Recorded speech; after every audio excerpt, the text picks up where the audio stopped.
Hey, everybody, it's Mike from the Mike Wagner Show, powered by Sonic Web Studios. Visit online at sonicwebstudios.com for all your needs. Looking for a professional website without breaking your budget? Sonic Web Studios is the answer. Sonic Web Studios offers fast, affordable custom web designs that blow the competition away. Call today at 1-800-303-3960. That's 1-800-303-3960. Or email to support at sonicwebstudios.com. Mention the Mike Wagner Show, get 10% off your first order. Sonic Web Studios, take your image to the next level. Also, the Mike Wagner Show can be seen on the YouTube channel on the Mike Wagner Show. Make sure you subscribe to that, and please tell your friends. Also, download and listen on Facebook, SoundCloud, Spreaker, Spotify, and iHeartRadio. Also, watch the interview on YouTube as well. Again, the Mike Wagner Show, you can subscribe on the YouTube channel and take the Mike Wagner Show wherever you go on any mobile device.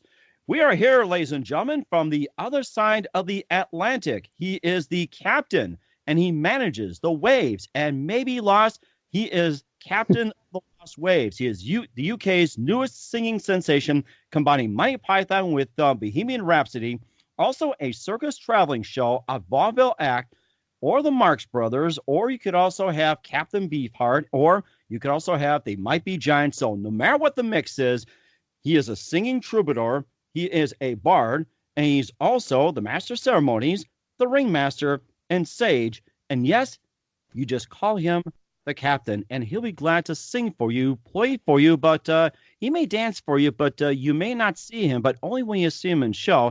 And from the beautiful UK, ladies and gentlemen, the captain of the Lost Waves. Ahoy, matey, the captain. Captain, good morning, good afternoon, good evening. Thanks for joining us today. Greetings, Mike, and what a marvelous flurry of words that cascaded from your mouth. How do I market that? That's the trick. There's so many things in there, isn't there? That seems to be I'm equally blessed and cursed at having a facet to undulate between morphing emotive states. I don't think anyone knows how to promote this. So, but I was smiling to myself at all the references you brought out, all of which have been said. But when you hear them all together, you kind of go, oh, right. Now, where do we start?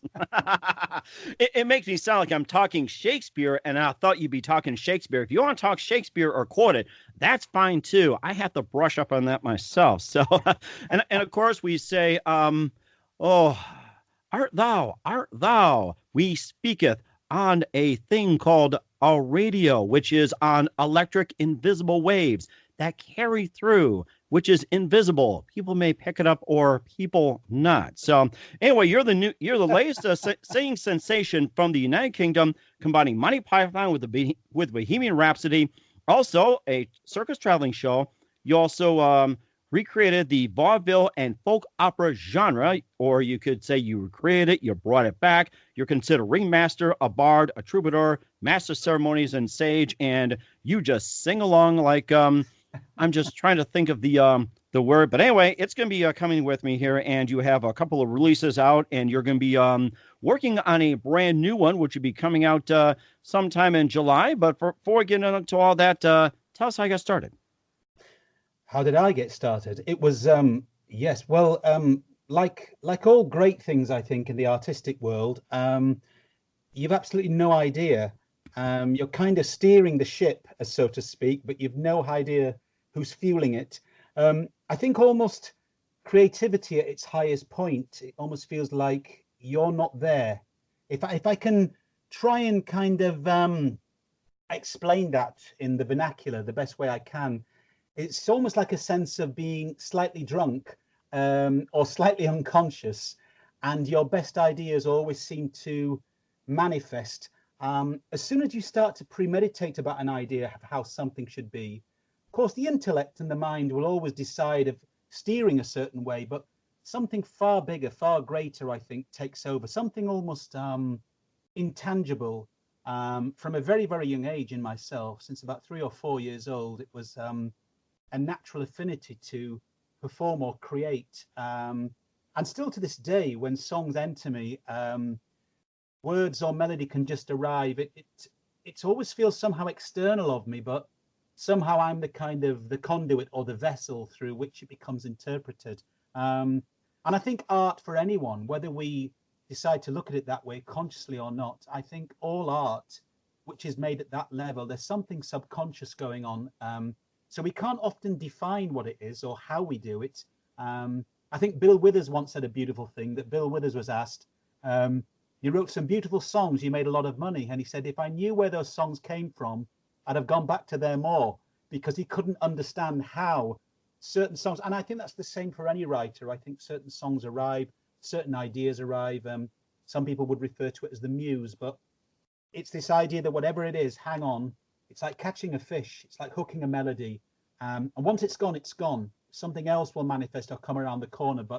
And of course, these are the classic stories of one-hit wonders, that they have found the essence of something, aligned with something so great, inspiring at one point, but couldn't ever replicate it. And then there are other artists, take people like the Beatles, for example, who replicated it so many times in such a short period that it was so prolific. But of course, trying to recreate those things, like a lot of great bands try to recreate their old days, and something is palpably different. So I think it's so, you can sometimes see some of the old bands become like famous tributes to themselves. They're trying to reenact something that was so natural first time round. It's not quite happening second time round. They still might do a great job, but it's that intangible thing. I don't think any of us can quite describe what that is, but it's an intangible essence. And I think creativity, performance at that level, always feels like something else is driving the ship, so to speak. Mm-hmm. It sounds amazing too. You talked about Bill Withers, you talked about the Beatles, and who are some of your favorite artists that also influence you in what you're doing as well too? Like say with things come natural, flow, don't try to force, or say first time it happens, you try to repeat a second time, it's going to fall apart. So who are some of the others that influence you as well? I mean, growing up, it was always a key thing that I love the idea of experimentation. So I was always a person who felt that I had no limits. And in some ways, I related to a story that Joni Mitchell recounted, and she was another major influence. But Joni Mitchell had this idea that she wanted to create something new and something original because it was part of her psyche, part of her persona. She couldn't get on board with as much tradition as she would have. I'm not saying she would have liked. It's much easier to be in tradition because there's a lot of traditional things that happen, and a lot of traditional things tend to be very, very successful. Whenever you try to do something new, you're going into uncharted territory. And I think the people that always inspired me, I remember my uncle's record collection with Cat Stevens, Tea for the Tillerman, the Beatles, the Eagles, Queen. These artists all had an immense grasp of melodic structures, wonderful lyrical stories, operatic stories, then a bit later on things like Meatloaf, truly epic in their operatic scale. And I always thought of music, which is the one form of art or artistic expression which tends to be singular, especially within the popular fields, that music can have a range of stories, and it's often not allowed that, not like the theatre, because as soon as bands like Meatloaf went into something semi-operatic, theatrical, people then said it wouldn't sell. And I think I remember the old story with Warner's Records, and I think it was 5,000 record labels that actually refused Meatloaf. They thought it just didn't have a selling capacity.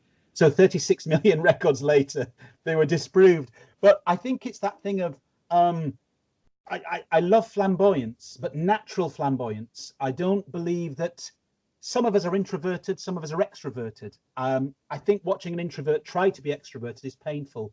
And I think everyone should be allowed to be as they are. So I think if it's a natural expression, same as children, you see a child play, and the child who's quite gregarious, and you watch the child that's naturally sort of gregarious without needing attention, he just enjoys it.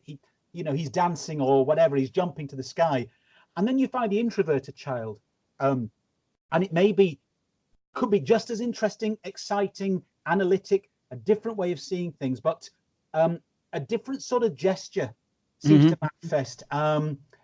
So I think for me, it's always about, one is performance, two is the songwriting. The song is always king. To me, if you don't have the song, you can dress it up with all sorts of things, but it's about, and I think the bands that I've just mentioned, the Beatles were another that my uncles possessed. I grew up with my uncles and my grandparents, and remembering those early days, it was always about melody. I always adored melody, something I could latch onto, but melody that had a clever way, like a maggot melody, which would furrow in. You would explore different layers of the melodies.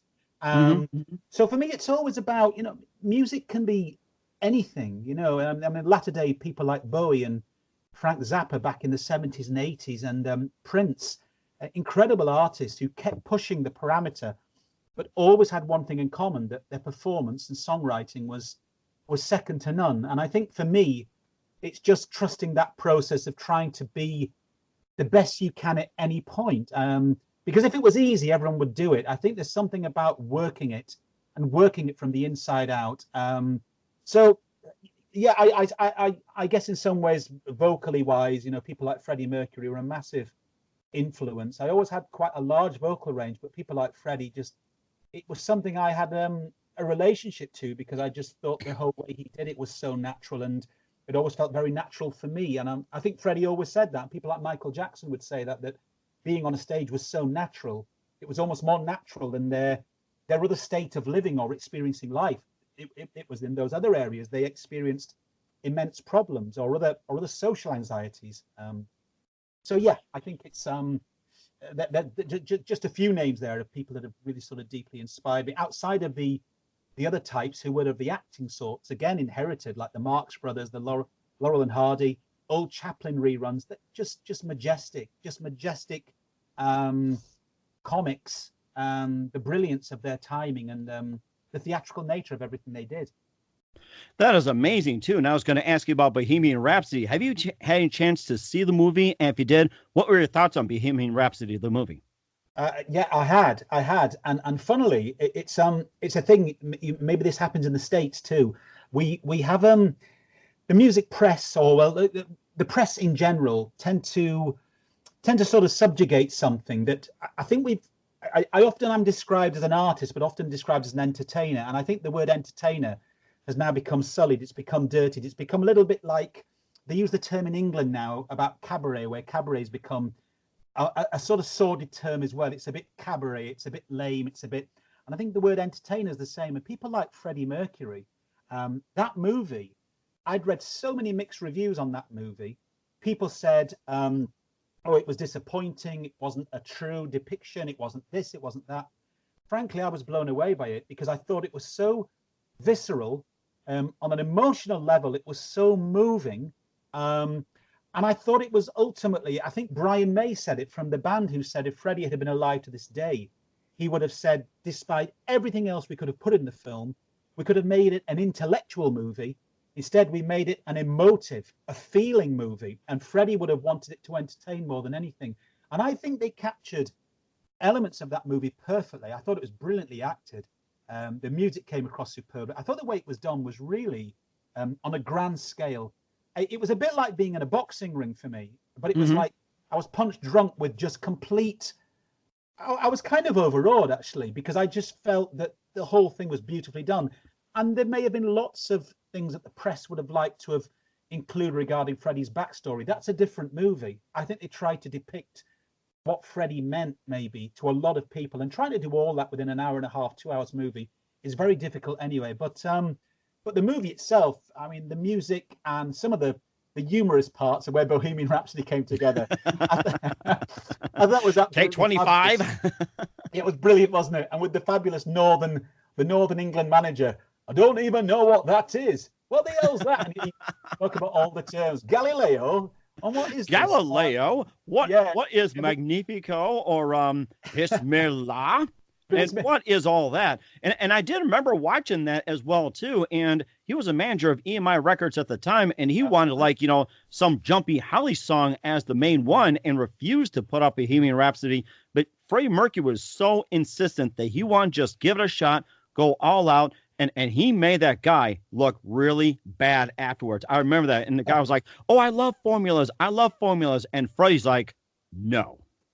Do you know, Mike, that's the very thing that I've often on my own journey, I will not pretend that this is hard, because when you're trying to create, I created an amalgamation of everything I wanted from a show. If I'd gone to sit down and watch a show, what did I want?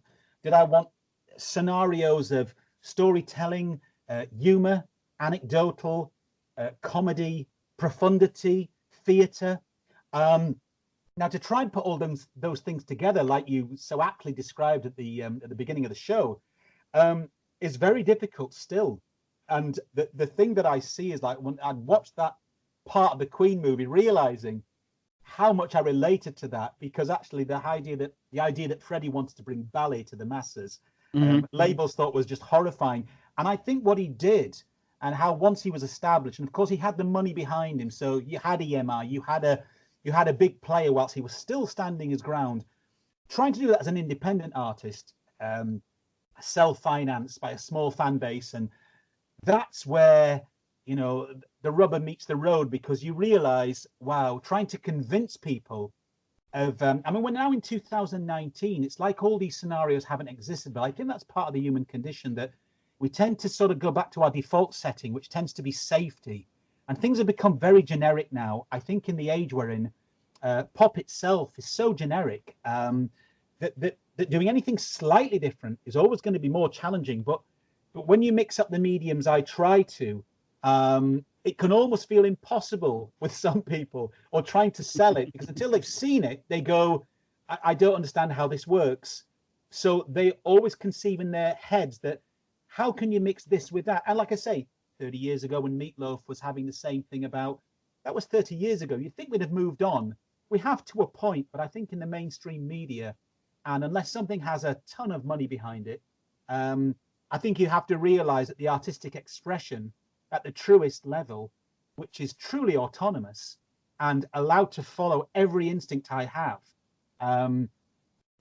that's still a tough call for a lot of people who, I suppose it is about bankable assets. And unless they can find something safe and they can actually piggyback that onto something that's already been successful, that's always going to be difficult. And I think it's going to be, maybe that's the eternal artistic dilemma. I think it's the same for us all. I know mine tends to be maybe a model that's out of the box, but even so, I think a lot of out of the box artists will tell you that it's a very, very difficult field to traverse without any major funding or a major player in your corner. But it's serving the art itself. I think the art is greater than the artist. So I always have to remind myself of that, Mike. It sounds amazing what you're doing too. And I was going to hit upon a couple of artists as well too, who are similar to Queen, like when they go out of the box and do the the extravagant shows and albums and everything. David Bowie and the Who come to mind. You touched upon David Bowie a little bit with Space Oddity, and he also did that Glass Spider, like years ago, tried something extravagant, and then artistically looked great, but commercially failed. The Who just comes to mind as well too. Your thoughts on that, especially when they come out with Tommy and also Quadrophenia and The Kids Are All Right. Those three just come to mind when it comes to the art rock as well. Yeah. I mean, the Who were brilliant at that, and I think the Who and Bowie. The Who were an example I was only speaking about yesterday, funnily, with a producer in Southern England who's worked a lot on the folk scene. But he was talking to me about artists that were out of the box, and we spoke about musical theatre. And I don't know if that's the correct term to use, because what he was describing my show as, because it goes through an undulation of different things. He said, so how would you describe, I said, folk opera? Is it folk opera? Is it musical theatre? He said, I think the people that got nearest, and I think we use the example of Meatloaf, but were the Who. And Tommy, they're defined as a rock opera.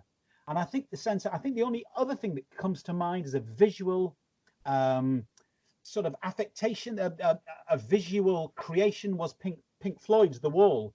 Which again, Pink Floyd, another one I was going to mention that.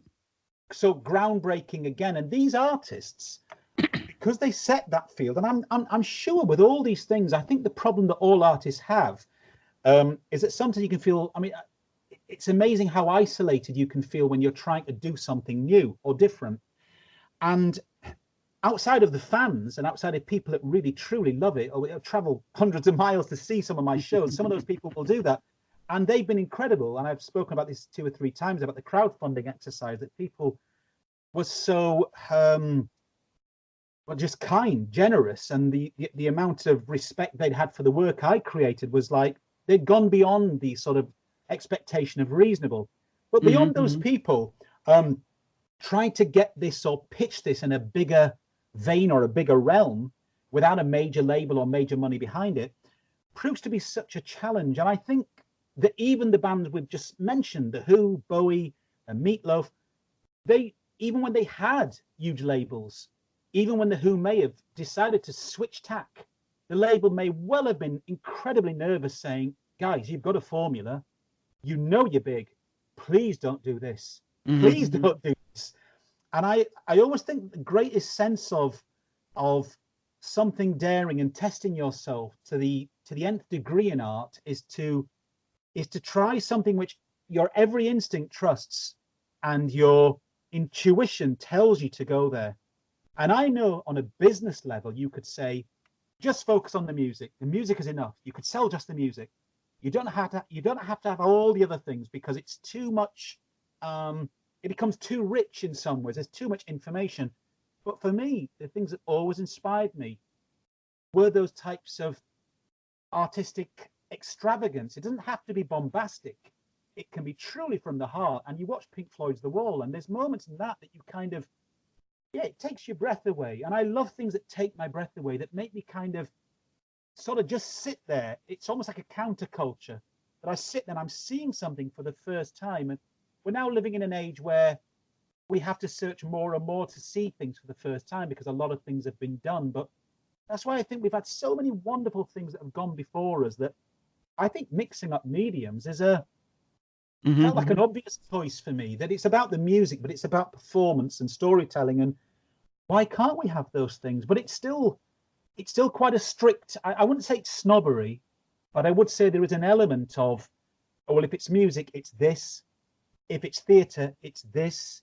If it's a cover band or a tribute, it's almost like this separation, and never shall the boundaries be there'll be any sort of dissolution between the boundaries. And but I think what makes the greatest movies and the greatest music are bands that have decided to go beyond those concepts of what the industry says stay within. Otherwise, we'd never evolve. Evolve, but we have to evolve with all that resistance that's close to hand. We see it, and I'm sure wherever you feel isolated as an artist, you just have to go back to all these famous artists who had terrible struggles with their record labels and immense troubles trying to convince people. And these artists could have had 5-6 #1 records, and the label saying, this is just, no, you're going down a dead end street. And you kind of think, this could be The Who, this could be Freddie Mercury, whoever. So yeah, that kind of does fascinate me, really. But I think The Who, I think they were probably the nearest to have got with, obviously, Quadrophenia, but Tommy being a rock opera, I think that was the nearest. That it was the only thing that I think I can ever describe as, because you look at other things, they can be slightly schmaltzy and feel good, like the Rocky Horror Picture Show. Right. Schmaltzy, cheesy edge, but it's great fun, brilliant. But The Who seemed to capture this weight behind what they were doing with Tommy. There was a real weight to it, and so was The Wall by Pink Floyd. Not to say that it doesn't have its humorous moments, but I get the feeling that rock opera, maybe that's why they called it rock opera, because there isn't another term these days to call musical theatre. People expect Les Miserables. So what do you call it? I call mine a folk opera, but it encompasses different things. But I don't know what sort of expected audiences or how the media see that, because you're crossing too many boundaries for the media, I think. And also people seem to expect as well, too, like with everything being the same shape and everything else. And of course, talking about sort of a vaudevillian way and also rich in costumes and everything. Genesis with Peter Gabriel comes to mind. And also to an extent, yes, with John Anderson before they went completely pop, stripped down their shows and everything, especially with Genesis going Phil Collins. Maybe just a couple of thoughts on that before we get to your latest work. Well, it's funny, you've mentioned, you either done your homework, Mike, or you literally have the instinct of obviously a well-read man musically, because a lot of those references there are references that I often get to my own work, because early Genesis, The Lamb Lay Down on Broadway, I think, and things like early Peter Gabriel, people often hear elements of that in my music, and I think there were elements of Marillion, because I go through that thing of either, my music has been described as everything from chanson to world to cabaret to progressive folk opera, whatever that is, but touching upon things like Pink Floyd and early Genesis, then which morphed, of course, Peter Gabriel's later work, which I always loved as well. I thought there was another innovative artist who decided to use every palette, every color, from the palette that he was allowed sonically. He would, people like Kate Bush as well from that classic English heritage, but great songwriters. But those people again had a there was this thing that I related to, which what Jim Steinman said, that he said that music generally is based on domesticity. It's a form of domesticity, popular music. So whilst we can all relate to that, he said the stories that he was inspired by, particularly car crash songs like Tell Laura I Love Her. He said that Bat Out of Hell was the ultimate car crash song. And he wanted to create stories about heroes, epic stories that were cinematic. I've always felt the same. I love the stories of domesticity, and some of my songs will be stripped down in that sense, but I also like to be able to go through a range of emotive states to kind of really reach out and do something epic.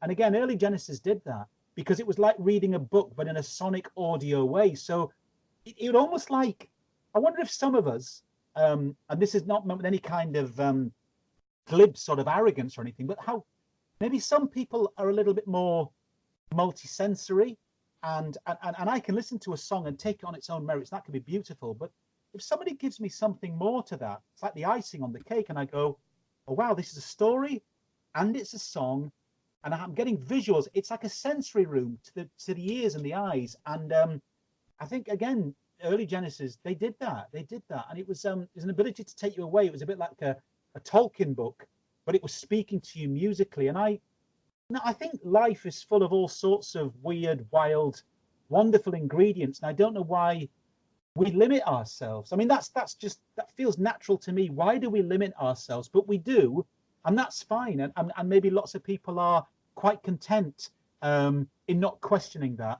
I'm afraid from a young age, I always have.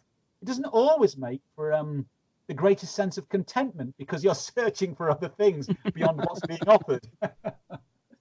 Oh my goodness. I mean, you just have a wealth of knowledge as well, too. And of course, I grew up in that era as well, too. You had Genesis, yes. And of course, you also, Queen and The Who and everything all mentioned. And this will lead over to how you came across doing your albums of Hidden Gems Chapter 1 and soon to be 2. We'll get to that in just a minute. You listen to The Mike Wagner Show at themikewagnershow.com. Powered by Sonic Web Studios. Visit online at sonicwebstudios.com for all your needs. Look at a professional website without breaking a budget. Sonic Web Studios is the answer. Sonic Web Studios offers fast, affordable custom web designs that blow the competition away. Call today at 1-800-303-3960. That's 1-800-303-3960. Or email to support@sonicwebstudios.com. Mention the Mike Wagner Show. Get 10% off your first order. Sonic Web Studios. Take your image to the next level. Also, the Mike Wagner Show can be heard on the MikeWagnerShow.com. You can also check our interview on the YouTube channel. Just subscribe to the YouTube channel under the Mike Wagner Show. You can also download and listen on Facebook, SoundCloud, Spreaker, Spotify, and iHeartRadio. And again, just catch the interview on YouTube under the Mike Wagner Show and take the Mike Wagner Show with you wherever you go on any mobile device.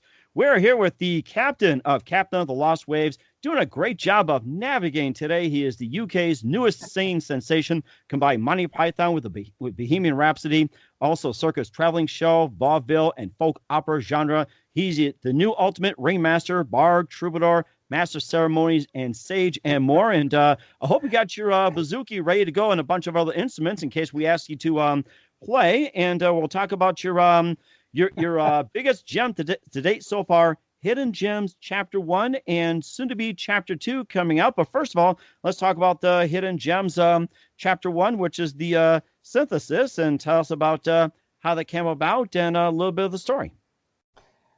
Well, Hidden Gems Chapter 1 and Synthesis are separate records. What basically has happened is Hidden Gems, there is an idea of a trilogy behind the whole story, the musical concept and the story. Synthesis is it's almost the interim album, it's a mixture of Hidden Gems Chapter 1 and Chapter 2 with the lead singles, and there are 3 extra tracks on there which are instrumentals. They're standalone tracks. The whole story of Hidden Gems, because it is a trilogy, Chapter 2 is about to come out on July the 4th. Hidden Gems Chapter 1 starts from the whole Captain story, which begins in the monochrome world, the world of black and white. The Captain is a character that's exiled to the dream dimension of planet Earth. And the whole story sort of escalates from there.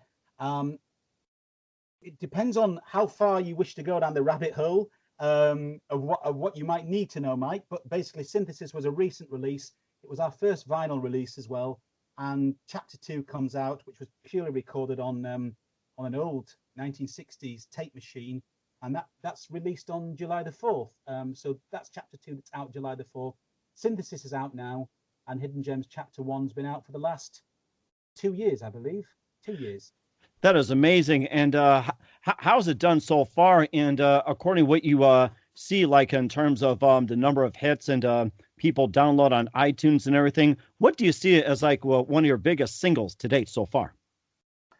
Hard really to gauge that, because as a purely, I mean, everything I do is fiercely independent. So the whole thing here at Captain's headquarters, we could call it the Captain counterculture, because everything I do is fueled by a small fan base and is fueled by everything. So every bit of money I earn on the road and every show that I do goes back into continuing the circle. There is no label behind this. There's no agent.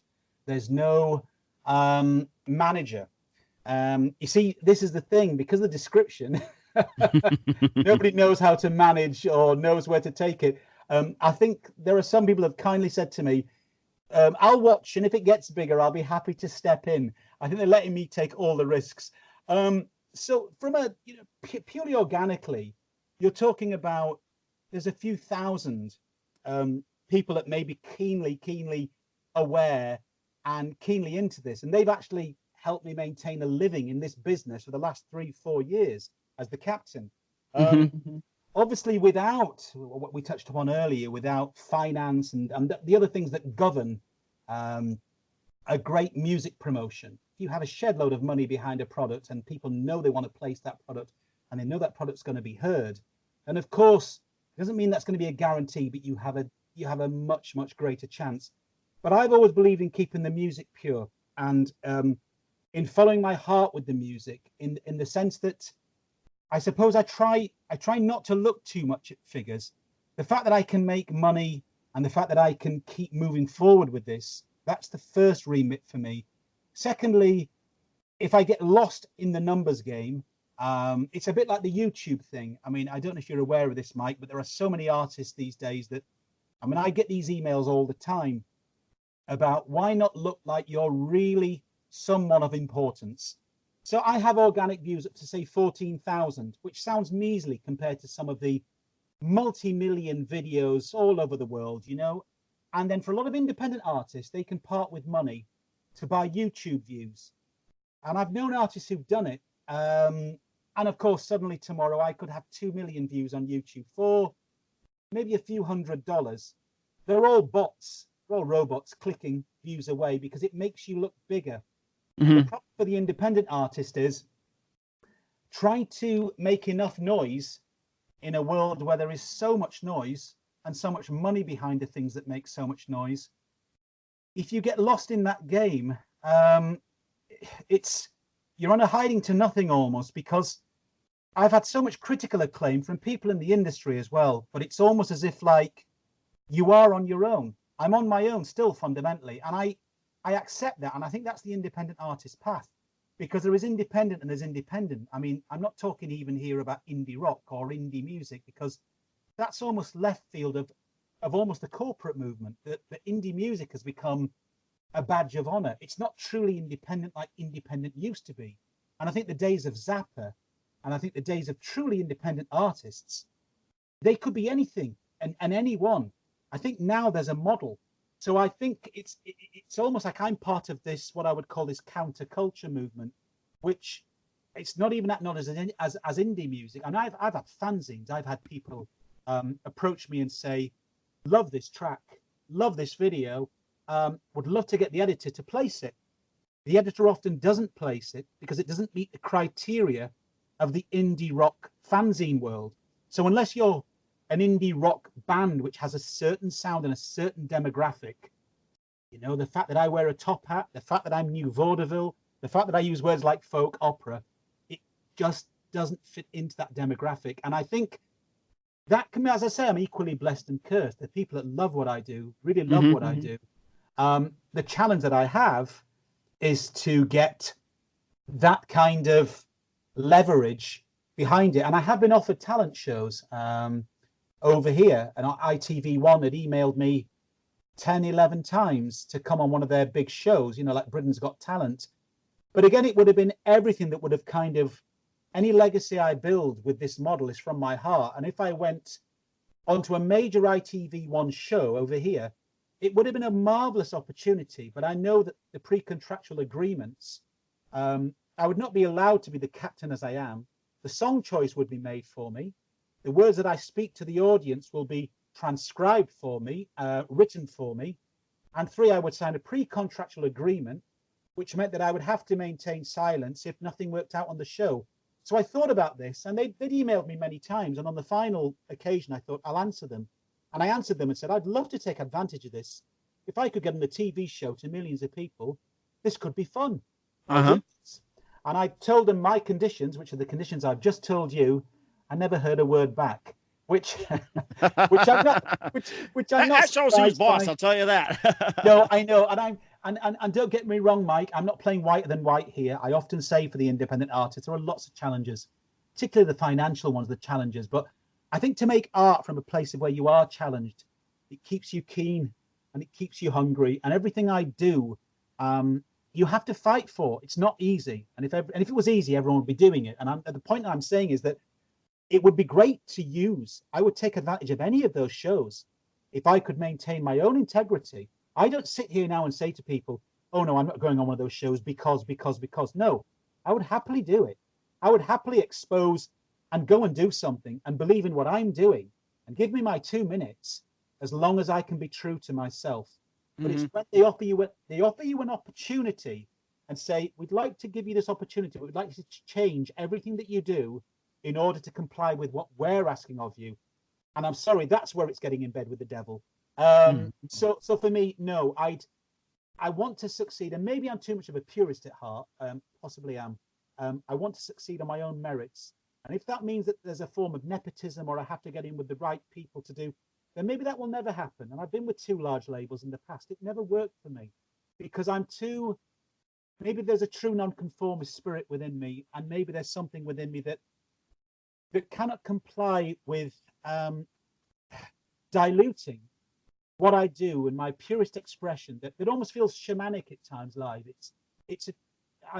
I deeply love what I do. It seeps out of me. I can't pretend that it's not an act. It's what I do, and I'm sure that it's fine, you know. And I'm not saying I'm right and anybody else is wrong or they're wrong and I'm right. I'm just saying that I think you have to follow your own truth, and I think that can sound really quite cliched or twee, but I'm saying that in a way that if I'd have had success on one of the larger labels that I was signed to 15 years ago, it was with the music I was making was starting to get slowly changed, and slowly I was seeing an image being created for me that I thought, this is going to end tragically. It's going to end dreadfully, because I knew that even before we'd had a single release, I didn't like the way it was going. And I've always had an ability within myself to fast forward and say, this just isn't working. If I'm true to what's working, if this was a success at any major level, at least it's been true to my vision and I can live with that. I think it's when, and I think this happens to a lot of younger pop artists, that they feel like they've been taken on a journey, the initial adrenaline wears off, and then suddenly they're going, this isn't what I ever wanted to do. When you hear artists in their later years talk about this, I'm just saying that I always had this, wasn't any kind of psychic ability, but an ability to say, would I be happy even if these were #1 records? And you know, Mike, there was a question I asked myself when I was on a major label. I actually asked myself, why would I stay for this? And the reason I came back to it was money, because everything else had gone. The artistic merit, the artistic passion, the pleasure, and the creative, complete unlimited creativity was taken from me. And I thought, that's all gone. Can I stand up there like a puppet? Can I do it? Would I do it? Why would I do it? And the only reason I could see, only reason, was the money. And I realized I never even got into music for the money. To make the money would be nice, but to only do it for the money, I kind of realized there and then that was never going to work for me. And I remember one of the label heads saying, so what's your future prospect then? Go and be in a cover band to make money. I said, I'd rather be in a cover band being something else than being this and being other than myself, which you're proclaiming me to be.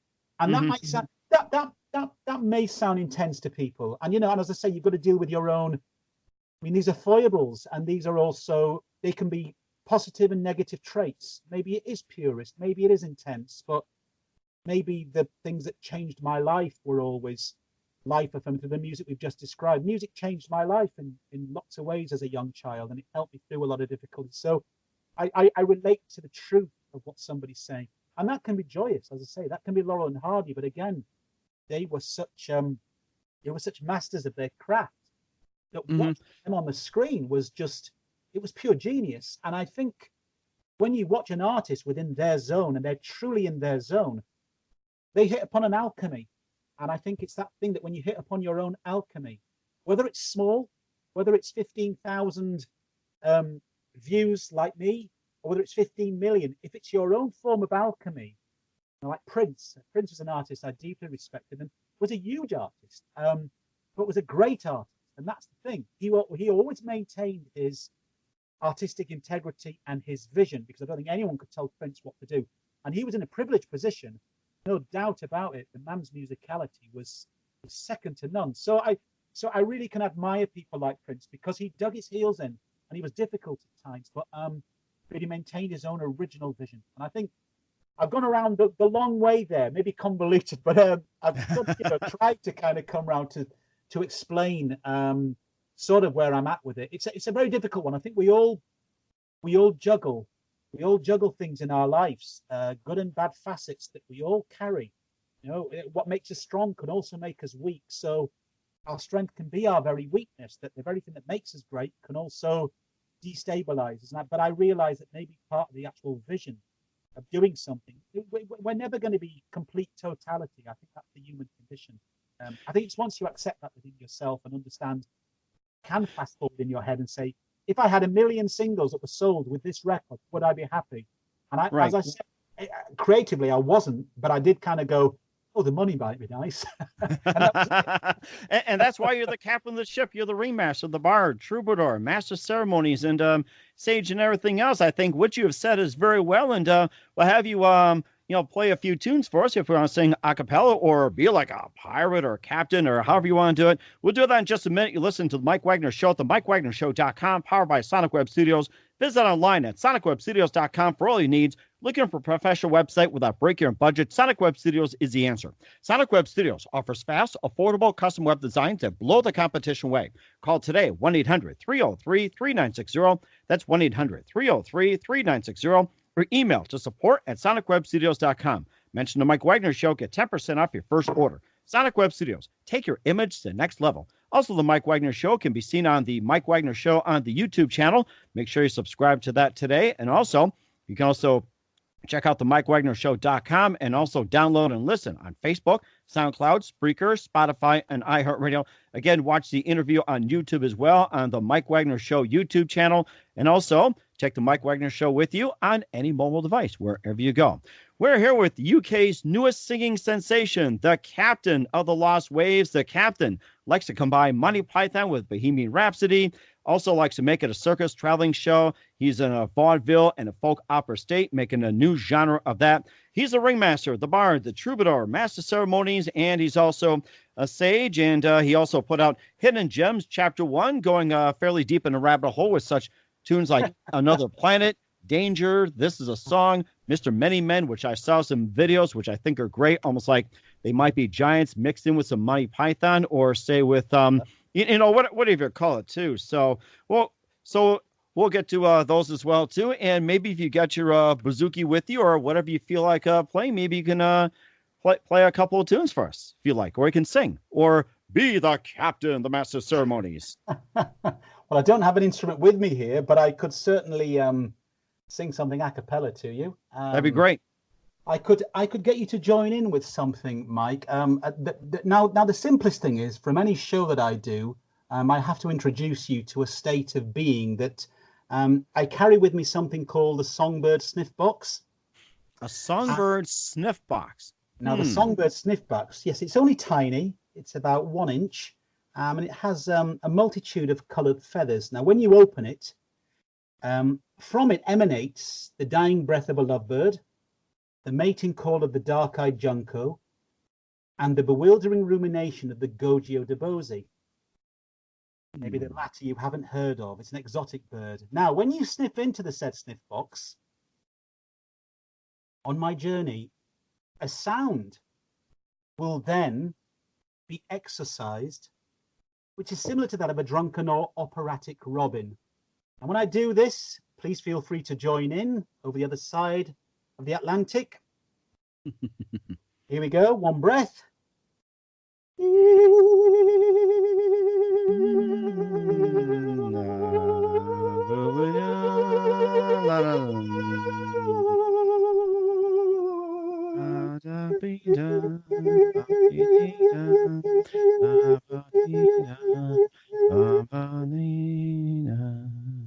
I like that. Now that I'm thinking exotic, like in Africa, almost like Toto in a way, in a whole new level. Except I missed the rains, or is it bless the rains, or one of them? That's very interesting, because the tremolo which I use in a certain way, somebody had said to me, how do you use your voice like an instrument like that? Because I thought we're often limited by language. And I said, well, communicating as this evolved within me, this sound just evolved. And it was like the only thing I could think of was, it was almost like an Aboriginal song circle. And I was, or an indigenous tribe. I thought, what sound would they make whilst glorifying this language of the stars, like a kind of roaming satellites became this strange sonic constellation. And I was like, what sound would the star make?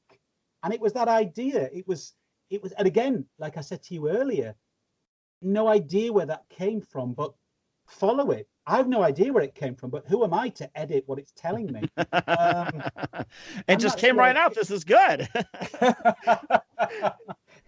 Often our best ideas, we've got nothing to do with them, have we? But yes, so it's, and of course, the way that your voice can be used in different essences, obviously I use it through the songs too.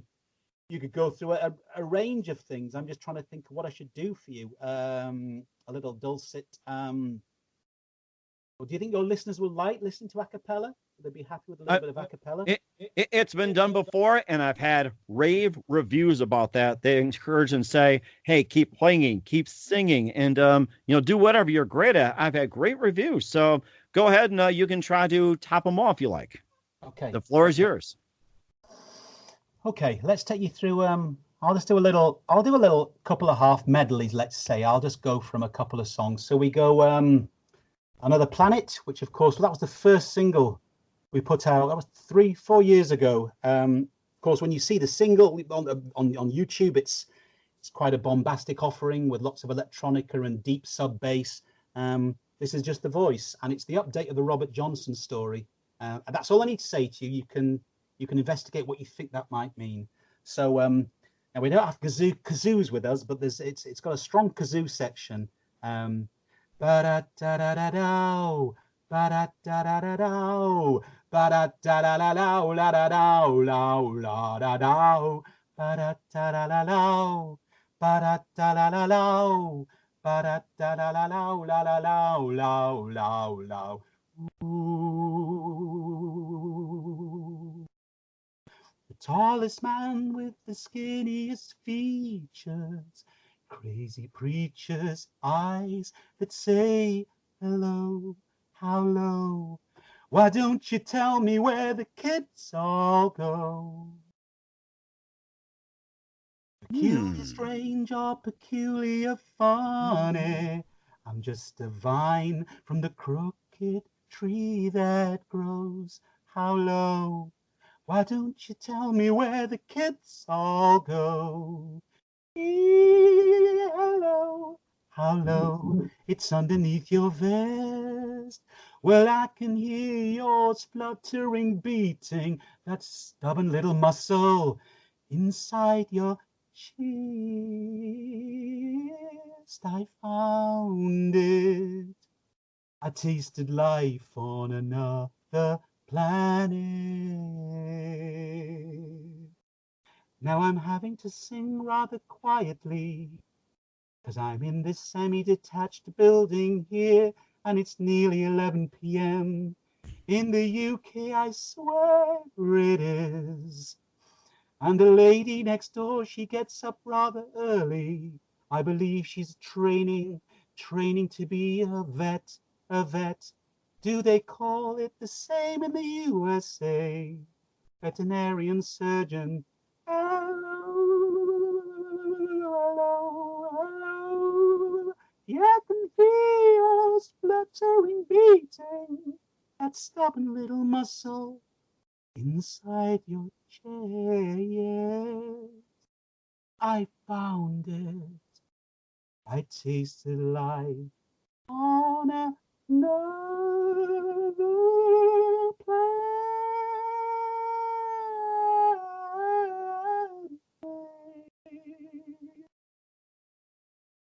Why does that can go, man? Wow, that is amazing. It made me think of the Munsters on another level. And this time they're much more friendlier. And the thing is actually the new YouTube sensation. And I think, yeah, Munsters and throw in the Addams Family. And of course, you know, they all live in a nice communal home and they all get along nicely and recruit everybody else to sing, sing, sing. Isn't that's great, isn't it? What sort of picture? That's just another reference now you can add to the flurry of references. When I sing that, I mean, if I'd sung that at a really normal sort of range, it really peaks into real high tremolo. But if I did that at the moment, as I say, there's a lady who we're in an adjoining building, so she tends to be up at like 5 a.m. If I was to sing really loud, chances are that we haven't got the thickest of walls here. You see, this is the life of a fiercely independent musician. Oh, I see. We don't want to get the knock on the door during the interview and say, "Catch you, keep that down." Can you imagine? Like that, and destroy creativity. So, or you could just like, you know, have like, you know, I'm trying to be a vet too. It's like, hey, my dog is sick. Could you, you know, take care? It's like, you know, my cat's puking out so many fur balls, or my bird cannot control it squawking. Oh my gosh. Yeah, you know, it almost sounds like Dr. Dolittle too. Talk to the animals, walk with the animals. Yes, I'm not the best singer, but at least you get the idea, though. Oh, no. I like the way you were actually sort of seem to put your ideas forth. I like it. It's very instinctive, Mike. Exactly what we talked about earlier. It's an instinctive, intuitive pushing of forth of any idea that comes like a child. It's childlike. I think that's the best thing. I think that's what people recall about being like a child. Be like children, because children are very instinctive and fresh. Everything feels new to them. So they speak without too much editing. And I think, I know some adults tend to do that, probably in the wrong way, but there is something beautiful about the non-edited version of the human being. It's a bit more free and a bit more easy and doesn't worry too much about. So what I think we love about children and the really elderly, I think, have a very similar sort of facet, the way that they just come out with things that you go, oh my goodness, did you realize what she just said? And there's something beautiful about that, something really honest. It just comes out of their mouth too, which is great. And I also saw one of the videos too with danger, danger, and with the lettering, reminds me of Gilligan's Island. Makes me think of Gilligan in those days. It's like, Skipper, what are we doing here? Come on, little buddy. Well, yeah, these songs, as I say, and I then have songs like Mr. Many Men and Summer, which they go. It was like going through a range of, you know, some of these songs might be more like a dark cabaret, and some of them go into more of a progressive folk, early Genesis Marillion feel, and because a lot of the sort of acoustic instruments that are used, and some of the moods and the chord changes, and you know, and then the sort of vaudeville in essence of songs like This Is a Song. So it's kind of, it's trying to go. I mean, funnily, we mentioned Queen earlier, but I remember some of Queen's earlier albums. They used to have little vignettes, these little short numbers on albums like Night at the Opera, and they were almost quite comedic too. They were sort of tongue in cheek, and Freddie was big on songs like that. And I know one of his biggest influences, I didn't realize this till much later, were the Marx Brothers, because the Queen albums were named after the Marx Brothers movies. You know, A Night at the Opera, A Night at the Opera, and A Day at the Races. So because there were some of Freddie's heroes. So I didn't realize that till much later, till after like realizing, oh, you know, I was a massive fan of the Marx Brothers, because funnily I introduced my son to the Marx Brothers. He's only 13, but absolutely adores them. And there's a lot of children his age that just don't get it. I mean, he just maybe it's in the gene pool. I don't know. So, Right. And of course, a good time to introduce the new generation of the Marx Brothers. And if were inspired by the Marx Brothers, the movie titles, how come they didn't name one of them Duck Soup? And we wish Freddie Mercury was alive to ask that. It's like, how come you're not naming a new album Duck Soup yes, I mean, yeah, or Horse Feathers? Yeah, see, great titles, aren't they? Maybe I should do an EP or an album. Horse Feathers, yeah. The Horse Feathers Duck Soup EP. Because it's great titles, like you say. Horse Feathers is a great, isn't it? Just it's so evocative, isn't it? Horse Feathers. So horse feathers, like horse hockey or horse shoot or something, which I cannot say the 4-letter word on the air, but it's like, at least you get the idea. And I think we just come up with something new, like maybe after Hidden Gems, and you got your Hidden Gems Chapter 2, which will be coming out in July, called Circus of Morality, which is to be released on July 4th. Maybe you can give us a sneak peek about that.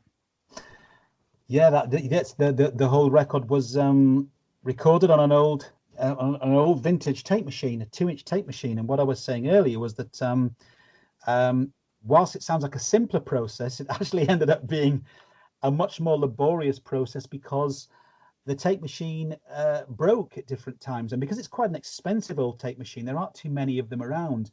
Mm-hmm. It wasn't like the heady days of the 80s and 90s where the big studios would service them and calibrate the heads. The engineer who had the beautiful studio we worked in just had the one tape machine. So we'd do sessions in there, and then come certain days, the whole thing would just stop. The machine would either just stop working, and sometimes it would be out of action for a few days, sometimes an hour. You had to be ready to go when you had to be ready to go.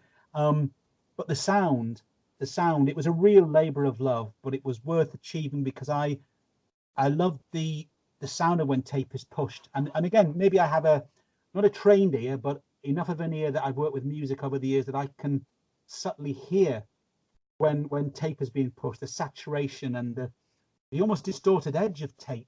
I know to a lot of people's ears it probably wouldn't be as sort of prominent or evident, but for me, tape always had a certain sound. So I was determined to just carry this out, and it was great. It was great, as I say, despite the challenges of working just on one tape machine. I think the big record houses of old would usually have 5 or 6, 7 tape machines set up because, of course, there was so much work going on and everything was on tape at one point. Now it's much more of a luxury. So whilst it felt like a lovely nod to the old school days of, the old romantic in me loved it, you realize that, oh, wow. And the other thing, Mike, that was key was whilst I play everything live, some of the musicians that work with me were quite sort of like shocked that, oh, I've got to play that. Yeah, because cutting and pasting onto an old 2-inch tape is a real difficult process. Not like digital. So digital process, you can do 10 takes and take your best bits. And that's it, it's fine. But on a 2-inch tape machine, generally, you can't do too many drop-ins because it's quite a difficult task. So I was sort of quite persistent and quite disciplined with people to say, let's learn the songs properly. And I think even great musicians now, people have become very lazy because it's almost like, oh, well, I'll play the chorus, then you can just paste that in. No, you've got to play this throughout. And that's a real eye-opener. And I think that's probably an eye-opener for a lot of younger musicians now, because, of course, you have access now to make all sorts of music quite quickly. That's brilliant on one hand. But what it's doing is it's not actually training. It's not training you to be able to do a whole thing. It's a bit like the auto-tune world, that there are so many singers who are struggling to sing live because auto-tune does so much repairing for them that it's actually affecting their own pitch. So what we think, again, I was saying this earlier, our very strengths can become our weaknesses. And so the digital age has given us some incredible things. I mean, the fact that we're doing this now is down to the fact that we can Skype, from two different parts of the world. That's a brilliant thing. But I think that with every blessing comes a curse. So I think what we have to be aware of is there are good things about being limited by your process. And there are good things by cutting back and saying, and I know that the mistake a lot of younger artists seem to make with Bandcamp and Cubase and all these things, you can carry on recording infinitely. You can make 1,000 tracks onto one track and you fill every frequency up. And artists now have to learn that process, because it's a bit like letting a child free in a sweet shop and saying, just eat 5 sweets, but you can have 5,000. You can make yourself sick. So it's like you can play all you want, but you got to be careful. Yeah, absolutely. And the thing is, I made an album once, some years ago, and without going into it, I'd really been unwell at the time with glandular fever. And I remember going into the small setup I had and thinking if I had enough strength each day when I was trying to recover, I thought, I'm going to put down one track. And I had a 16-track recorder. And it first started off as an idea that a lot of these songs I had sonically structured in my head. So I thought, okay, we're going to have violins here. I'm going to have a choir. So I had all these ideas of orchestration going on. And then I realized, I thought, actually, this is going to be a real process. And I realized at the time I wasn't well. So I thought, okay, why don't I make a record that I've got to create those things? I've got to simulate. If we want the choir, I've got to be the choir. If we want the violins, I haven't got violins. I had an ebow, which is an electronic bow for the electric guitar. It creates a similar sort of sound to violin, but it's electronic. And I saw this process of like imagining you were a native or a peasant in the hills, and you had to make different food each day. But you looked out of your window and you thought, okay, I have thyme. I have a different range of herbs in my herb garden. I have potatoes. I have lentils. What can I do with this? And in a way, Mike, what it did was, it was the opposite of most recording processes. I said to myself, I'm going to play all the instruments on this record, because at the moment I don't have the strength or the capacity to bring other people in, and this could take another year. If I stick to the process that I play everything and I only utilize what I have, then let's see what record I come out with. And that wasn't by choice. That was by life circumstances. But what I ended up with was something very interesting. That, oh, I love a violin and cello here. Well, I haven't got a violin and cello. How do I recreate that sound using octave pedals for the bass, playing the bass in, playing the drums through the mic'd up guitar bodies I had of my acoustic instruments? So I created a wealth, a myriad, and the exploration I went through, it was a bit like cabin fever at times, but something so magical arrived from that. And I think the thing I'm trying to say again was, sometimes by being limited, and I think this is the very nature that a lot of people are finding in our modern society, because we are not limited. We have seemingly open-ended sources of everything, from social media to, so people are completely overwhelmed. They're actually exhausted without realizing why they're so exhausted. When somebody switches off that Wi-Fi, and when I've been in areas where I've had no Wi-Fi, it's not been a deliberate. Well, it's not been a deliberate thing. But when I've been in areas, I was in an area of Spain recently, in the middle of wilderness, with no internet access for 10 days. It's so liberating, because what happens is you have no choice. You can't say, oh well, actually, I'll just check. I can't. There's no Wi-Fi access. I had little mobile data pickup, and actually, what it does is the body, the nervous system, your mind has to learn to come down off its own innate media addiction. and even if you're aware of that, and I tend to be aware of it, it's still quite a thing of what the body goes through, because I'm a great believer that we're surrounded by electromagnetic frequencies, and even those things, even when we're not online, it's actually having an impact, because we are material, we are energy, the way we move and interact with things.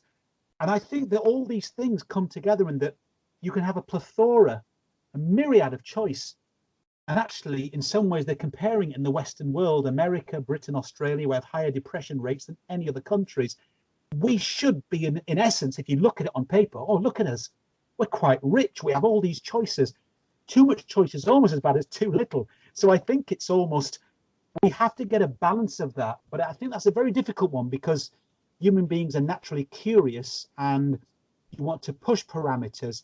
But whether it's making music, whether it's making food, it's a bit like great pizza, Mike. I find that the great pizzas are always just 2 or 3 toppings. I mean, you can get a great vegetarian thin crust, but sometimes just a couple of toppings, or a fungi or a mushroom pizza, it's just phenomenal. I think when you throw too many things on, it can almost conflict with each other. And I think that's what's happening now in a kind of the digital age. There's too much noise for people to actually kind of sift out. So I think we're all suffering from it. I think we're all suffering from it. It's the You, digital pizza I'm referring to. you touched upon a really good subject about pizzas, digital, and everything. And I grew up in a pizza culture as well too, with being from Chicago and coming out to North Dakota Right. and from the Midwest. And I'll tell you, Chicago is like the pizza capital of the world, Yes, and of we have course. thrived on pizza, breakfast, lunch, and dinner. And we learned it too. Really? It's like, 2 or 3 is fine. If you overload on so many things,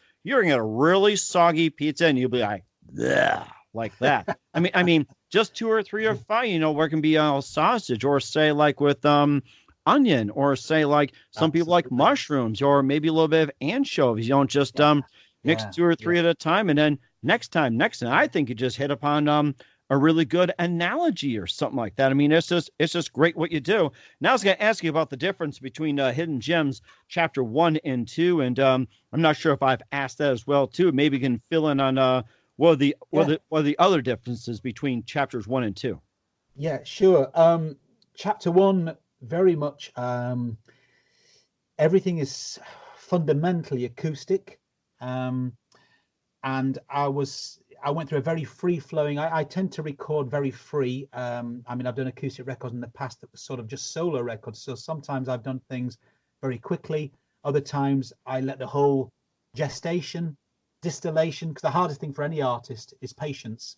Often artists want to just release things, but actually allowing things to just gestate, marinate, gives you time to look at things that you want to tidy edges up.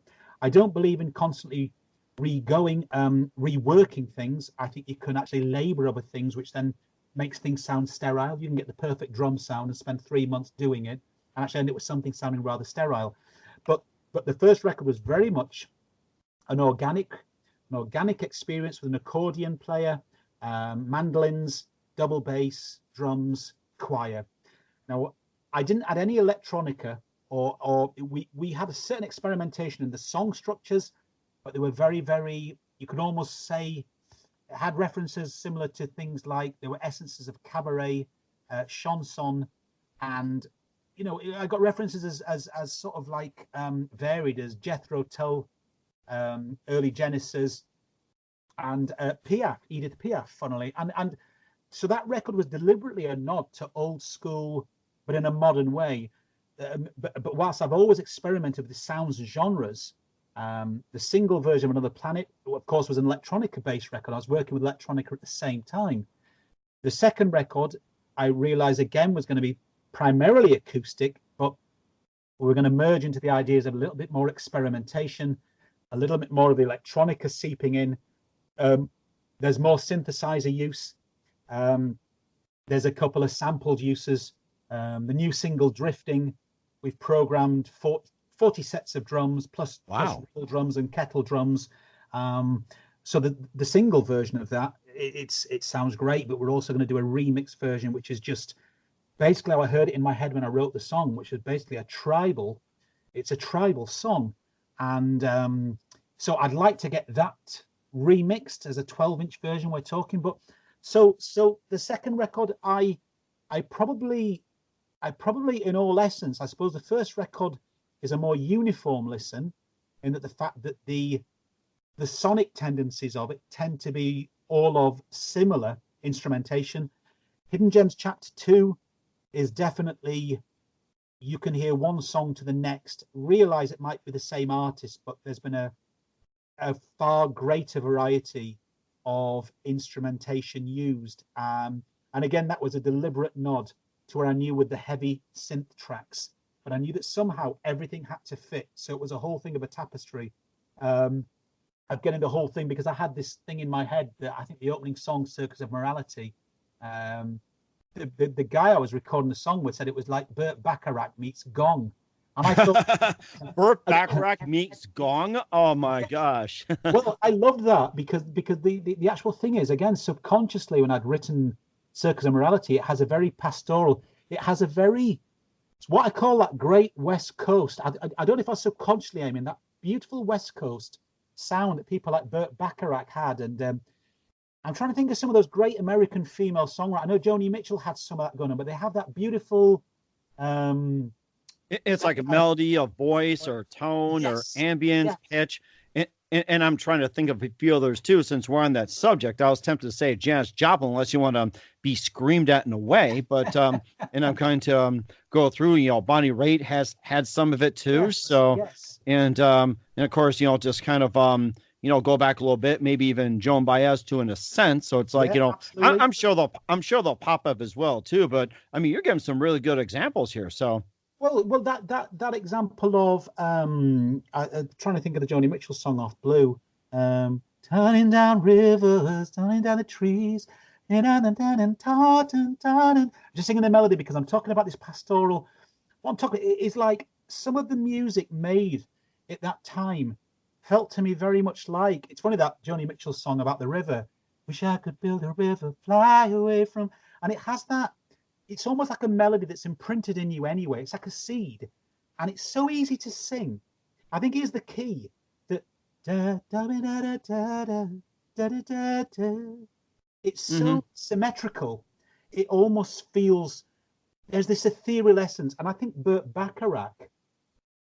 The moment I wake up, da da da da da da da, a little prayer for you, da da da. And it has this it's not quite what I'm looking for. I'm not thinking of modular, but there's something in the essence of the melodies which I find very satisfying. It's like coming home. And again, it's something I can't quite describe. I don't know what that is. It's like coming home. There's a freedom to it, but there's a lack of conclusion. They're like passing notes. I'm speaking musically here. They're more like a passing, like when you listen to a classical piece of music. And when you get passing notes in music, you don't get these rigid, hard block chords that close off, a musical phrase or a musical passage. I think maybe that's the best way I'm trying to describe it, is that Burt Bacharach, brilliant writer that he is, he has that in his work, that a lot of his writing, his compositions, they flow like water. So maybe subconsciously when I was writing Circus of Morality, I sort of had this, oh, wow, imagine this was like a Burt Bacharach thing. And I did definitively have that in my head. And that melody kind of, when I had that in my head, and this writer saying, well, it's like Burt Bacharach jamming with gong. And I went, oh, well, it's lovely when somebody actually picks up on something you were maybe trying to hint at, because lots of things you do, some come from places you don't know where they come from. Some songs do come from a place where you go, that definitively feels like a nod to a Burt Bacharach essence. And going through the album, there have been nods to, Uniforms. I definitely had a nod to Ennio Morricone in it. I heard it as a, I see music in pictures. So when I'd written Uniforms, I was driving home and I remember writing Uniforms, this riff. And as I was sitting, I heard it as one of those kind of, it's Wild West. It's the Wild West. The dun, dun, dun, dun. And I saw it as the horses, people on horseback. And so when I hear music as visual, I see an orchestral picture, which becomes a landscape of visual imagery. So as I'm seeing it, I'm thinking horns, but there's a theremin line. And I heard a theremin line. There's a theremin that underplays the violin line, and the violin doing a counterpoint. And I'm seeing all these things. And of course, it can feel a bit overwhelming because, I've got to get these ideas down. And that nod to Morricone, yes, it's sort of, I almost played it out. I sort of pay homage to it. If I see something in that way that, someone has said to me, go on, try and write some music to the, I don't know, the good, bad and the ugly, before the end credits, before Morricone gets his huge sweeping piece. And I see it like that. And sometimes I've always seen music visually in the way of pretending I've got this song and I'm going to do this with it. And then going into a song like Brain, just sort of going through the journey of the album, that was people have compared that to Syd Barrett, because it was there was a certain mania to it, but it has this harpsichord, and the harpsichord sort of brings this sense of madness because it's insular. It's about how the brain, it's the most arrogant organ inside me for sure. How do I live with it? It's the world's lousiest lodger, Mike, even I think I'm doing well, it'll just let me know you're not doing as well as you could do. And so there's a mania to Brain, but it has this manic, it's seeping. It's like as if the brain could speak. This is what he'd sound like. And then going into Berlin Between the Wars, which was then Germany in that dark cabaret sense of glamour between the wars, Berlin Between the Wars, and then Drifting becomes this world music piece. And everything has an emotion and a mood. And then there's a song called Hating Hate, which was about trolls and dealing with really bad situations I've gone through online, just being attacked by certain people for no reason, and this is a Mhm. problem in the online world. Too And many rather than- trolls, yes. Yeah, and then rather than responding to people with maybe what they wanted from me, I don't. I respond in a different way. I don't choose to interact and incite my vitriol back at them, because I find that a pointless game, and also that makes me into something that I'm the very thing I'm trying to undermine. I become part of. So I kind of go, and again, I don't mean to try and sound that whiter than white with that, but I almost meditate on that. That if someone's really had a go, I go, okay, what can I do with this? How can I use this? How can I utilize this as a positive thing? And that can be difficult for any human being, because when someone's attacking you, your human essence is to try and protect yourself. And I wrote a song called Hating Hate, and the lyric says everything about it. It says everything. So I thought the song has this, and we actually got samples of old World War and German soldiers. They were actually organic samples, and we built the organic samples. And they're marching. Dun, dun, dun, dun, dun, dun, dun, dun, dun, dun. It actually sounds like someone's going to war. Interesting. Yeah, but my concept of what I'm singing, and of course it goes through that journey, and then it's just got the nod as it goes through different songs which take you on a warmer journey. And as the album comes out, I end with a song called Pantomime, which is a real nod to that old school jazz vaudeville feel, because I wanted the album to leave you feeling like you're on a white fluffy cloud and everything was okay again. So you've gone through this journey of intensity, and I've used a lot of different sonic ranges. It's more like I think Hidden Gems Chapter 2 is more like a collection of, say, an artist's work. That was from chapter so, this was from chapter. It was more like not like a best of, but like when people have a collection of their work, because it seems like it's from different periods. But I just followed my own vision with it, and you know, the response so far has been wonderful from fans and certain critics. It's getting it out further wide to a bigger audience. I mean, like I say, even as an independent artist, it would be wonderful if there was a little slot I could fall into, because I'm paving a new. I suppose if you're paving a new path of any sort, it doesn't matter whatever it is, whether it's a business or a new pizza, or it's always going to be you're making your own footprints. You're not following anyone else's, and that's always going to be a challenge. But you know, pretty much trailblazing. You're right too, and of course, all this leads with you being on the road as well too, being the ringmaster, the bard, the troubadour, master of ceremonies, and up on stage, and tell everybody where you've been playing and what's your next tour stop. Well, yeah, I've been playing a range of places. I tend to do a range of different things, from what you would class as a standard folk club, because I can be solo acoustically. And then I do a range of steampunk shows, because steampunk seems to be one of those things. Whilst I don't describe myself as steampunk, somebody made a wonderful observation about the steampunk community, that there's no such thing as steampunk music, only music that steampunks like. And because steampunk is that Victorian archetype fused with sci-fi, they're very imaginative people as a generalized sort of thing, that the steampunks have really adopted what I do as the captain. So I do lots of little shows like that, and I've done a couple of weddings for super fans recently, 2 in the south of England, which were both absolutely blissful, glorious experiences. And then doing like a range of different things like the fairy festivals, which that's another kind of, you get the enchanted forest, and you get these amazing setups where mystical characters and a lot of Celtic music as well. So brought into a sort of foray. I don't have one particular stomping ground. As I say, I have to find my way through. It can be the folk world, it can be the steampunk world, it can be anything that's a little bit left of center.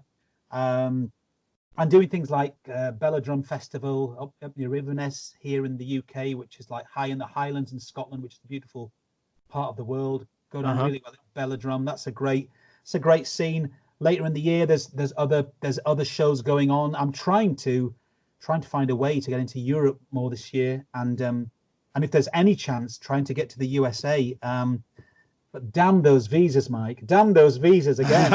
I was just going to ask you when you're coming to the U.S., but why are you damning the visas when you got a MasterCard or American Express or Discover? Why are you damning the visas? Oh, if only it was that sort of visa, eh? I know, I'm kidding. I know. If only I could sail my captain's ship way beyond customs way out of the reach of any kind of sonic radar range. You know, it's become more difficult for everyone these days globally to get places. But somebody said to me, you know, it's become more difficult now than ever to get into America to perform as an artist, especially if you're a smaller artist, an independent artist.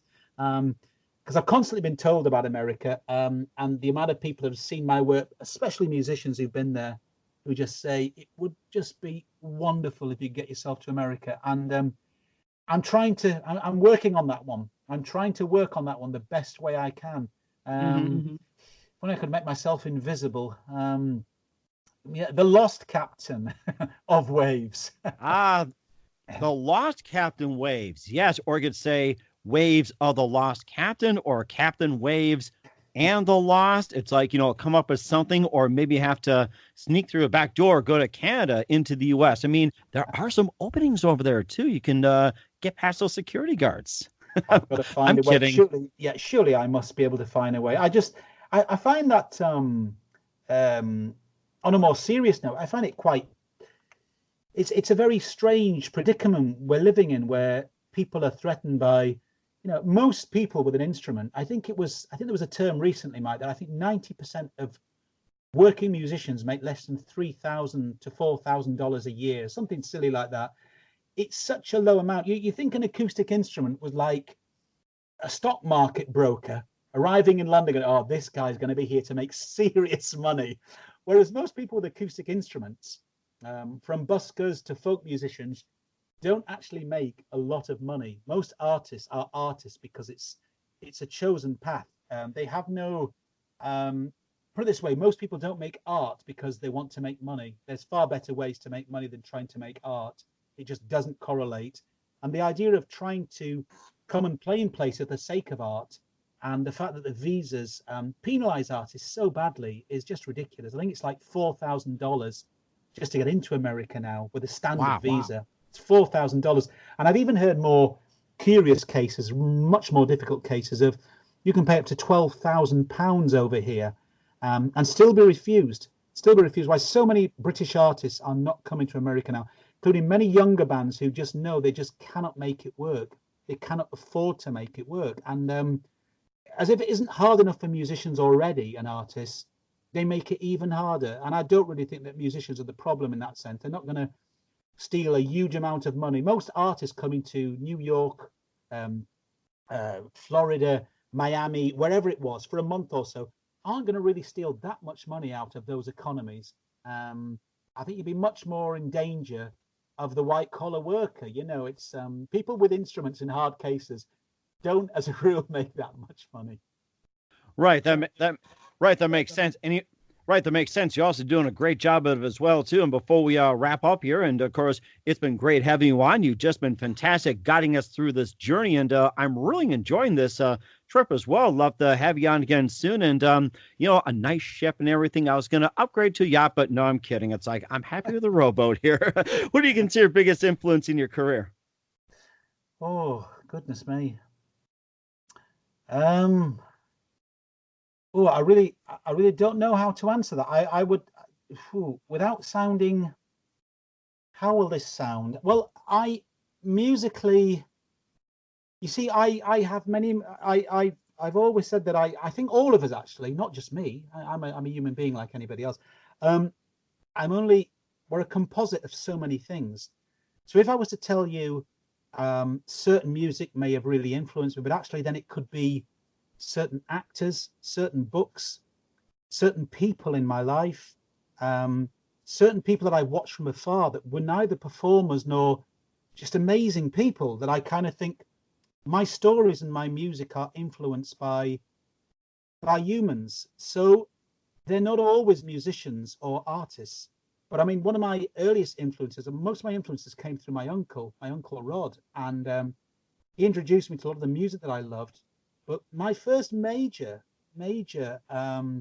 influence creatively, I would say that really, really captured me were the movies of Woody Allen, interestingly.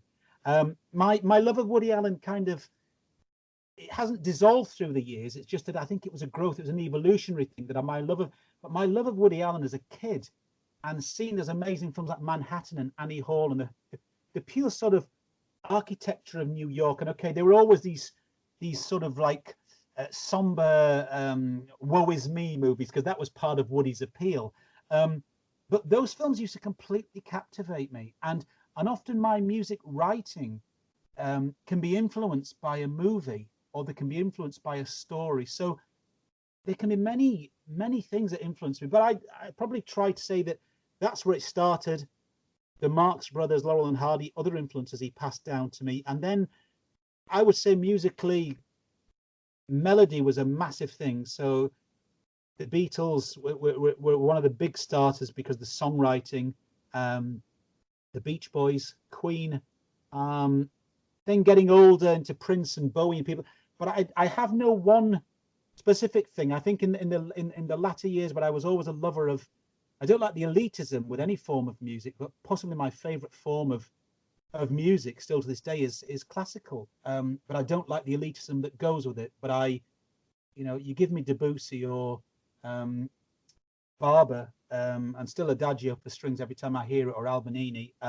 These pieces still do something, as I was trying to describe earlier, Mike. I don't know where they come from. They just come from something beyond my own grasp. Beyond your own perception, pretty much.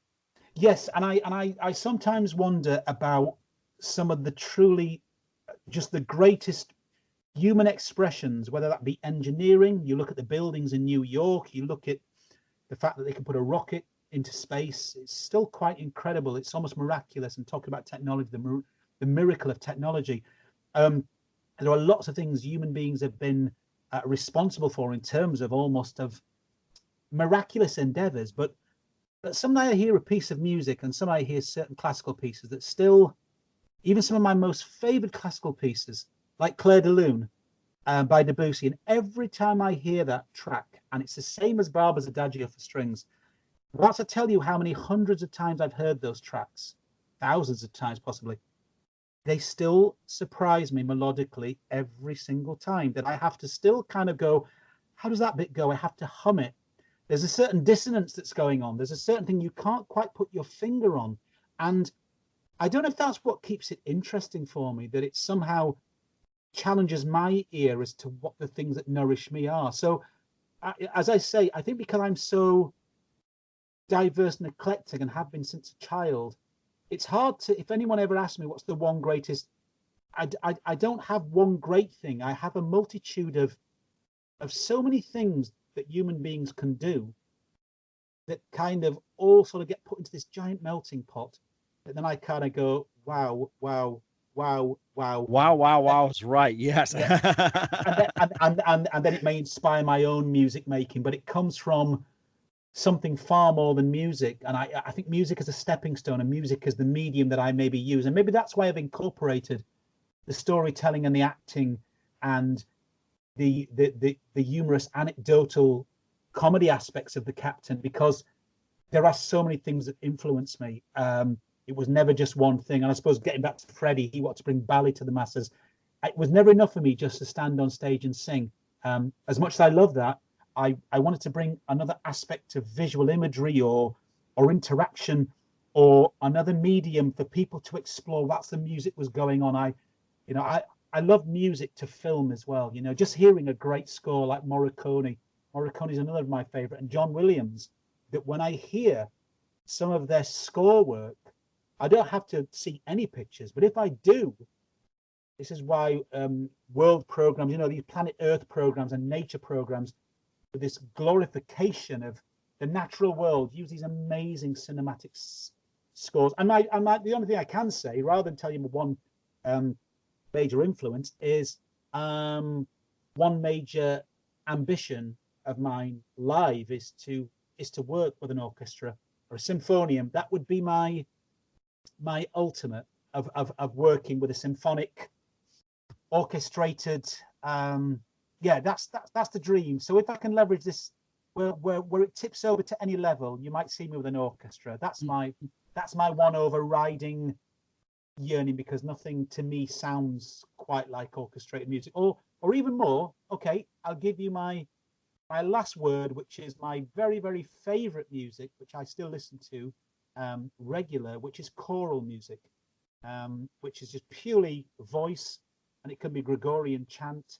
Um, it's something so sacred about almost it. like Monk. Yeah, that was like back in the early 90s, I think, what, 92, 93. And I think the Gregorian chant was like #1 on the charts, like Very, very, US, yes. UK, everywhere around the world. That was big happening in the early 90s. I remember that.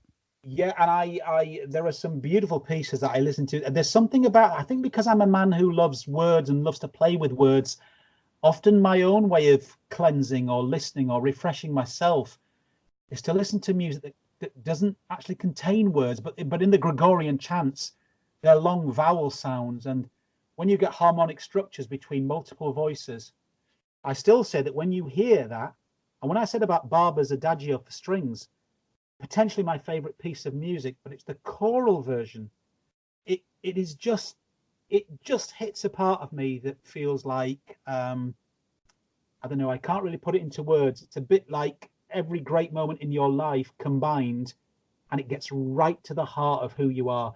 And I've never been able to quantify that. And I think outside of any other music, it's that music or certain classical pieces that do that to me more than anything. It's almost as if like it's kind of giving this kind of hidden agenda through what we might be able to only grasp.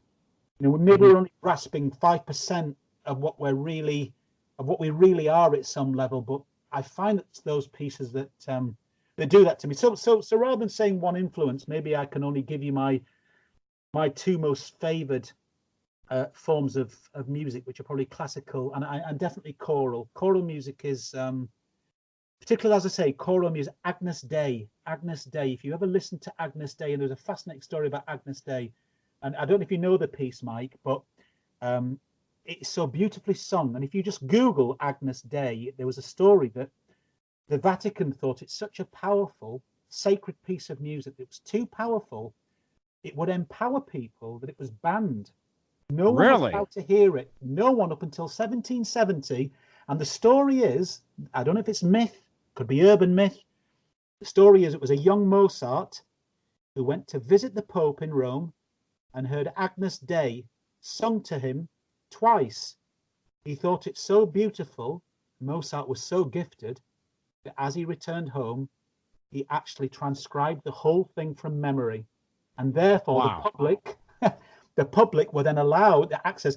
And Agnus Dei, you can Google it. It's just one of the most beautifully haunting, gorgeous things you could ever hear. And again, it's one of those things which does something very peculiar to me in the most blissful way. And the only way I can describe it is like, I suppose, if a father's online or a mother or the birth of a child. It's like the birth of a child and the death of a loved one all at the same time. And you're trying to embrace the complexity of life, of love and loss, and everything what it means to be human is encapsulated in this music. And it's saying to you without words, that is the human experience, all the magic, all the joy, and all the sorrow, and together here. And you just go, you can almost feel completely drained, but in a most beautiful way, because you smile at the end of it and go, that is just miraculous. And that is, I suppose, that's maybe I'm better at saying that of what the things that still really, at least I've been able to pick out some singular references rather than being a bit too vague for you. Hmm. Apologies. I think that's amazing what you do, and you go in such great detail, and you really care about your work, and it's just amazing. And I'm looking forward to what you've got as well too, and looking forward to having you on. And what's the best advice you can give to anybody at this point? Best advice That what best to any advice, yes, human? To to any any. human. One is just to be yourself. Don't worry what other people think too much. And that's a very, very tricky one for all of us, because we tend to be empowered by people's energy, which means that when people make us feel good and say nice things, that empowers us. When people say bad things, that takes us down. I think it's to find the inner peace within ourselves, which is immune to external circumstances. So I think if I wished people anything, anyone that's listening, we all share a common thread. Um, Find the inner peace in yourself, because it isn't found externally. And despite all the aspects of the world and what the world has to offer us, it's only ever found internally. And if you look inside yourself, and that can be a lifetime's journey, I'm not saying this is easy. I've been on that journey all my life. But if you find an inner peace that isn't dependent on external circumstances, then you are richer and freer than anyone could possibly imagine. So it doesn't matter. It will surpass the #1 record. It will surpass the big house on the hill. It will surpass anything else, because you will have peace which is not dependent on other things having to line up and happen for you. To deem yourself as what the Western materialist, almost secular world now decides is success. I think we're all searching for peace, and I think the long way around, we try and find ways of peace. We're all doing it. Look at the self-help books that you see on. Self-help books are everywhere. I see numerous of them, yes, especially online in Amazon.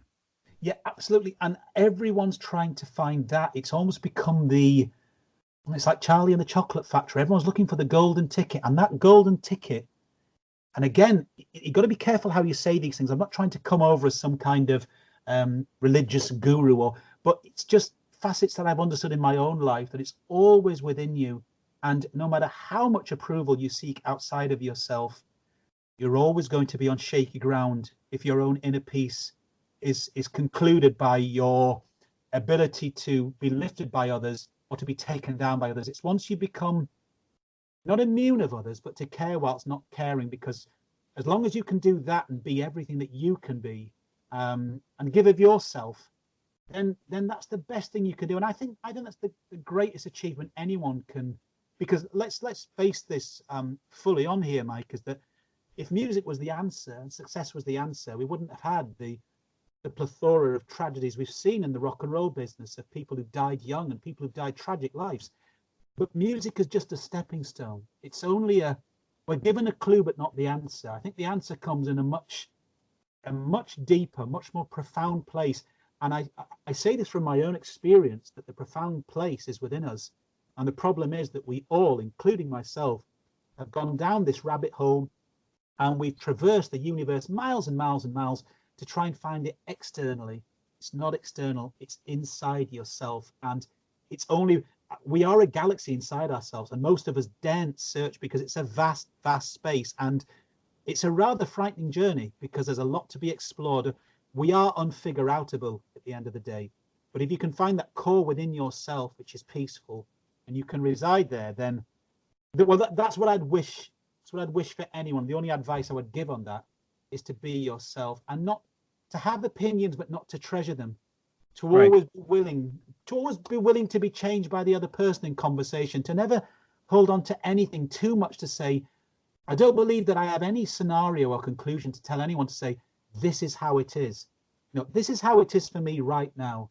It may not be like how it will be for me in a year from now. And you've got to be humble enough to realize that life will sculpt and change us anyway. And talking about gurus, life is the guru, because life can be incredibly challenging, and it will push us to the nth degree. So I think that's what I wish anyone who's listening, because I'm human like you are, and we're all searching for peace. And I think at the end of the day, I think it's just allowing yourself, be kind to yourself. We tend to be kind to others before ourselves. I think we're most of ourselves.